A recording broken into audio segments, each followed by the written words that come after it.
Man, that was unexpected for sure. No Athena all episode is such a shame.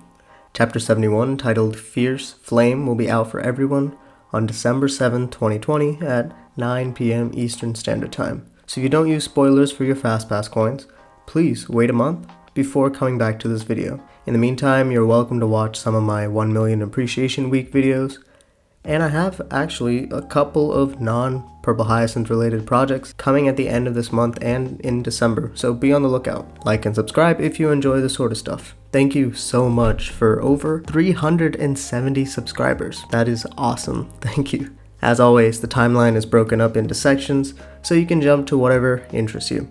With the introduction out of the way, let's begin.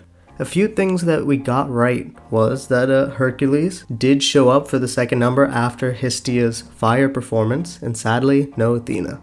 I'm a little surprised that we didn't get more of the main event, but it's understandable because it kind of confirms to us that once a performance has completed, that member is able to roam around wherever they like, such as in Belladonna's case. Also, this kind of speeds up our narrative, so we're not just sitting and watching the performance, because the performance is great and all, but it is the front for everything. So if Apollo, Eurydice, and Artemis didn't have to come back to do another number, they can go wherever they want, which is why we saw Artemis finding poor Sake's dead body. Now, was this a coincidence, or did Belladonna kill him here because Artemis was supposed to find the body? I don't think this was planned out like that, because it would make Belladonna even more suspicious since it happened right after she finished her act. Looks like Belladonna will continue to do whatever she wants as she dips her toes into every organization. Looking back to Belladonna's moments in season 2 itself, this scene was set up really well, waiting and playing around with her food until Sake's purpose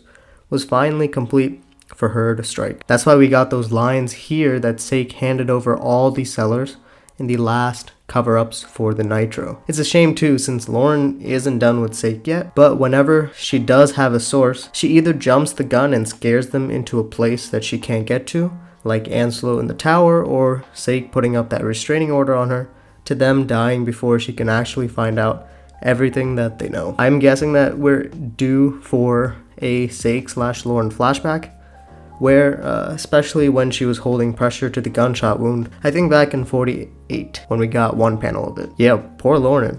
I think her main concern to helping Sake was so that he would live long enough to tell her what she wants to know, even though the forensics investigators that we saw in 31 say that when this venom is in the bloodstream, it's death within moments. Kieran actually thought of Lauren first, while Lauren was only thinking about the info that she lost. Kieran makes some great points that Lauren cannot be in this area since she would be a huge suspect. The other time, she was in her office with her coworkers and had solid alibi, but nothing to provide a good cover here if she was found.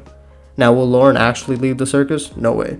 I think she will run into another circus member before she makes it out. Now, in the meantime, I've been waiting for this. Belladonna versus Kieran, predicting it all the way back in season 1. We saw little tension when Belladonna wanted to do the killing, and the messenger, Raphael, gassed up Kieran, so it's time for that showdown. Oh boy, am I excited. Now, there isn't too much left to talk about for this episode, other than the moment that happened was beautifully shown. The entire episode was pitch black because of the background inside of the circus tent, and then Belladonna, even outside, it was pretty dark with little bits of white, but Belladonna, when she says you, her heels making that wispy pattern into the ground like a smoke trail of a snake slithering away. And then that white background. Belladonna's grin up close and the blood leaking and dripping from the gash into Sake's mouth in the following shots as the venom takes control. My goodness, that was great. So will we get Athena bumping into Lauren, or potentially Apollo bumping into Lauren in 72? What do you guys think will actually happen to Lauren, or who she'll actually run into as she, quote unquote, leaves the circus? I guess we'll have to wait and see. Well, yeah, that's all for the video. Thank you so much for listening up to this point.